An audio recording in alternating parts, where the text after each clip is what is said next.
Isover OL-LAM on uusi ratkaisu loivien kattojen lämmön eristämiseen. OL-LAM on lamellivillakappaleeksi leikattua mineraalivillaa, joka on kehitetty nopeuttamaan eristystyötä ja parantamaan kattorakenteen kuormituskestävyyttä. Lämmöneristeratkaisu soveltuu erityisen hyvin suuriin, loiviin kattoihin. Tässä animaatiossa on esitetty lämmöneristysratkaisun rakentaminen kantavan ontelolaatta-alustan päälle. Ontelolaatan päälle asennetaan höyrysulkukermi, joka tekee kattorakenteesta tiiviin. OL-LAM-tuotetta voidaan käyttää vastaavalla tavalla myös TT-laatta-alustalla.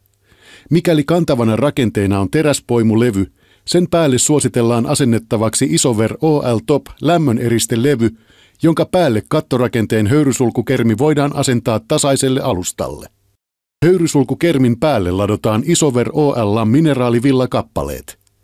Ensimmäisen rivin viimeinen kappale katkaistaan oikean mittaiseksi ja jäljelle jääneellä kappaleella aloitetaan seuraavan rivin latominen.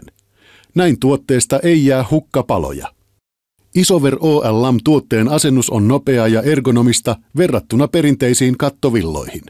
Katolla olevien läpivientien ja harjaliittymän kohdassa käytetään tarvittaessa pehmeätä mineraalivillaa tiivistämään liitokset. Isover OL-LAMin päälle asennetaan Isover OL-Top eristelevy, jonka pohjassa on tuuletusuritus.